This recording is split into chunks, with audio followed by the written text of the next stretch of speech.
तो श्री राम की प्रजावत्सलता पे आज चर्चा करेंगे। प्रजावत्सलता। रघुपति प्रजा प्रेम बस देखी, सदय हृदय दुख भयउ विशेषी। करुणामय रघुवीर गोसाई, बेग पाई यही पीर पराई। कही सप्रेम मृदु बचन सुहाए, बहुविधि राम लोग समुझाए। बंदौ पुर नर नारी बहोरी, ममता जिन पर प्रभु ही न थोरी। सिय निंदक अघ ओघ नसाए, लोक बिशोक बनाई बसाए। जासुराज प्रिय प्रजा दुखारी, सो निपु अवश्य नरक अधिकारी। रहु तात असि नीति विचारी, सुनत लखनु भय व्याकुल भारी। मुखिया मुखु सो चाहिए, खान पान कहूँ एक। पालई पोषई सकल अंग, तुलसी सहित विवेक। राम राज कर सुख संपदा, बरन न सकई फनीस शारदा। दैहिक दैविक भौतिक तापा, राम राज नहीं काहू ही व्यापा। बाजार रुचिर न बनई बरनत, वस्तु बिनुगत पाइए। करुणा के धाम श्री रघुनाथ जी वन गमन के समय अपनी प्रजा का प्रेम देखकर दया के मारे दुख भी दुखी हो गए, क्योंकि आपके दयालु हृदय में दूसरों की पीड़ा का भान अधिकतर और शीघ्र हो जाता है। अतः उन्होंने मीठे मीठे वचनों से समझा समझा कर समस्त प्रजा का बोध किया। पूर्ववासियों पर आपकी इतनी ममता थी कि झूठे निंदक धोबी के उस महापाप को भी क्षमा करके उसको नवीन दिव्य लोक में वास दिलाया, और प्रजारंजन के ख्याल से आदर्श पतिव्रता जगत जननी देवी सीता जैसी निष्कलंकिनी सीता को भी त्याग दिया। धन्य प्रजा वात्सल्य का उत्कृष्ट प्रमाण प्रकट कर दिया गया। सीता त्याग की कथा तुलसीकृत गीतावली में तो स्पष्ट है ही, मानस में भी दुई सुत सुंदर सीता जाए कहकर यह लक्ष्य करा दिया गया है। जहाँ सुत जन्मे वहाँ माता ही प्रधान थी, क्योंकि भरत आदि भाइयों को सुत उत्पत्ति बतलाते इसमें पिता की प्रधानता स्पष्ट है। दुई दुई सुत सब भ्रातन केरे। श्री लक्ष्मण जी के प्रति श्रीमुख वचन है कि हे तात, जिस राजा के राज्य में उसकी प्रजा प्यारी प्रजा को दुख है, वह राजा अवश्य नरकगामी होगा। अतः तुम प्रजा के हितार्थ मेरे साथ वन को न चलो। श्री भरत जी को चित्रकूट से वापस करते समय उपदेश दिया गया कि राजा को मुख की भांति होना चाहिए। जैसे मुख में ही सब भोजन पहुंचता है, उसी प्रकार संपूर्ण राज्य की आय आमदनी राजकोष में ही आनी चाहिए। परंतु मुख जैसे खाई हुई वस्तु का एक कण भी अपने लिए नहीं रखता है, बल्कि कुचल कुचल कर ठीक करके ऐसे स्थान में पहुंचा देता है जहां से भाग के अनुसार सब अंगों का पालन पोषण होता रहता है। उसी तरह राजा को भी उचित है कि वह प्रजा का धन अपने स्वार्थ में न खर्च कर उसे प्रजा के ही कल्याण में, उनके पालन पोषण में लगा दिया करे। लंका विजय के पश्चात जब श्री रघुनाथ जी राज्यासीन हुए, उस समय के प्रजा सुख के वर्णन से भी उनकी प्रजावत्सलता प्रकट होती है। राम राज्य में जिसकी प्रशंसा करना शेष शारदा की शक्ति से भी बाहर है। सारी प्रजा दैहिक दैविक और भौतिक तीनों प्रकार के तापों से रहित थी। ऐसे ऐसे विभाग खुले हुए थे जिनसे हर प्रकार की प्रयोजनीय वस्तुएं जितनी चाहिए बिना मूल्य सबको मिला करती थी।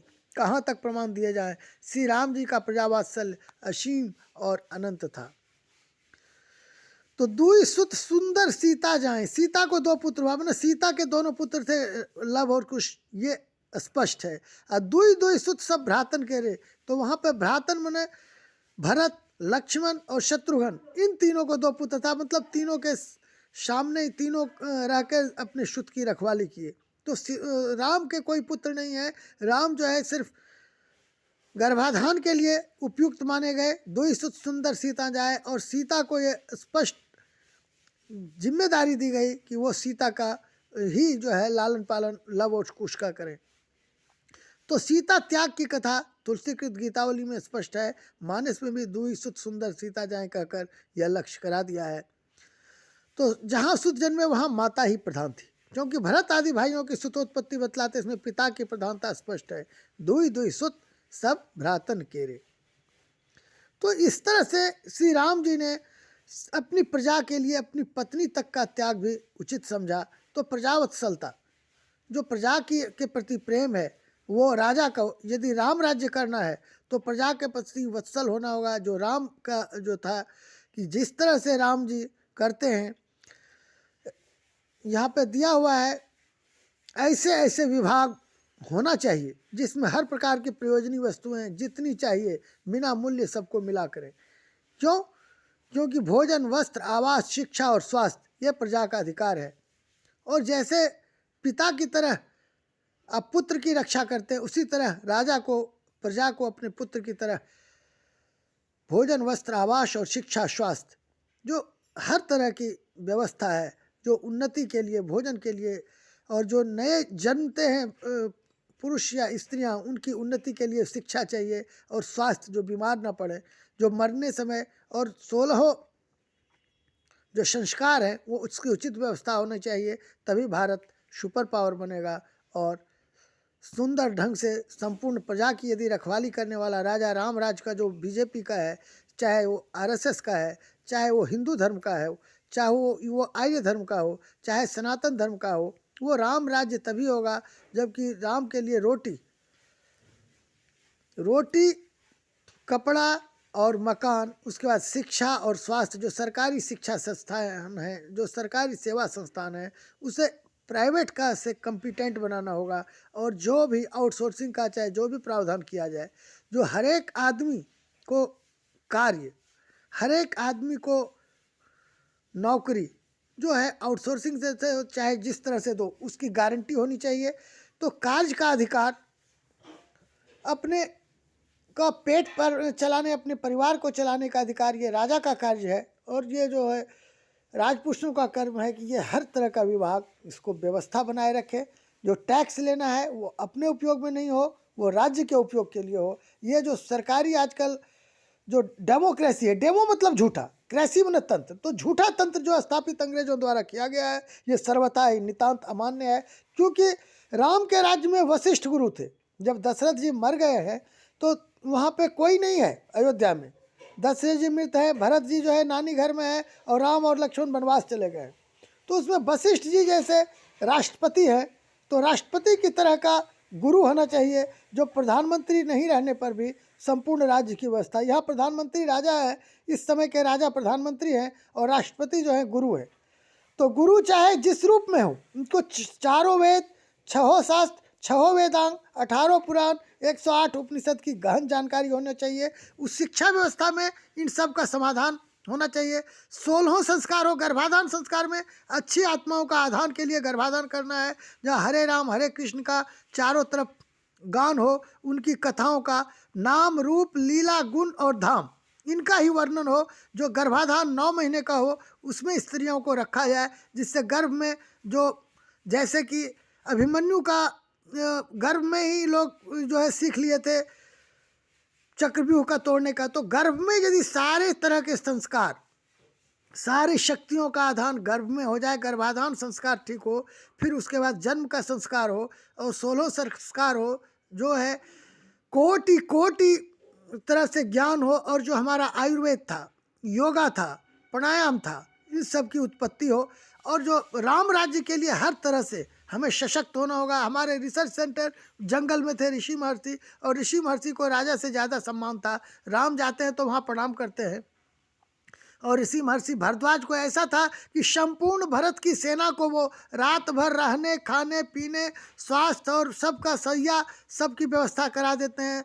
रिद्धि सिद्धि है, इसका मतलब रिद्धि सिद्धि क्या है? महाराज भरत की सारी संपदा वहाँ है। और भगवान भी, चूँकि दशरथ का भगवान के आना जाना था, वो देवता को, इंद्रलोक को मदद करते थे, तो सारे धन जो है नंदिनी गाय के माध्यम से उनको वैसी व्यवस्था दी गई थी कि भारद्वाज मुनि भी संपूर्ण भरत की सेना को खिला सकें। संपूर्ण भारत की सेना को कहीं कोई खिला दे, ऐसा आज तक कहीं ऋषि महर्षि नहीं हुआ है, जो राष्ट्रपति वशिष्ठ जैसे नहीं है। इस तरह से यदि राम राज्य लाना है तो इस सब की व्यवस्था करनी होगी। और हमारे अपने को जो 36-37% विश्व का महागुरु था, लंका इत्यादि, तो क्या यहाँ पर जनक और दशरथ ये दो तो प्रमाण हैं रामचरितमानस में कि रावण के रहते भी इन दोनों का वो कुछ नहीं बिगाड़ सके। तो बाली महाराज थे, और इनका ये सब थे, सहस्त्रबाहु है। तो सारे शक्तिशाली राजा लोग उस समय अभ्युदय में रहते थे। और भारत विश्वगुरु था, है और रहेगा। और हिंदू धर्म, आर्य धर्म, सनातन धर्म ही, और सतयुग आएगा और कलयुग का नाश होगा। अब ये कलयुग के नाश का समय है, इसलिए संपूर्ण जो राम का आचरण है, कृष्ण का आचरण है, जो हनुमान जी का आचरण है, जो गणेश जी का आचरण है, जो दुर्गा जी का आचरण है, जो शंकर जी का आचरण है, जो पार्वती जी का आचरण है, तो तुलसीदास जी ये भी लिखे हैं कि भवानी शंकरो वंदे श्रद्धा विश्वास। तो श्रद्धा और विश्वास है शंकर जी और पार्वती जी, भवानी शंकर। तो इन सबको लेके ही जो हम लोगों के कोटि कोटि 33 के कोटि के 33 प्रकार के देवता हैं, और हर एक प्रकार के देवता में कोटि कोटि देवी देवता है, क्योंकि उनका भी साम्राज्य था और राक्षसों का भी साम्राज्य था। और राक्षस भी हिंदू ही थे, आर्य ही थे, सनातन ही थे।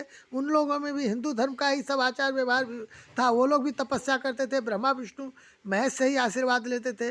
और उनका भी सुसेन वैद्य जो रावण का लंका में भी था, तो उन्हीं से लक्ष्मण जी का उपचार हुआ था।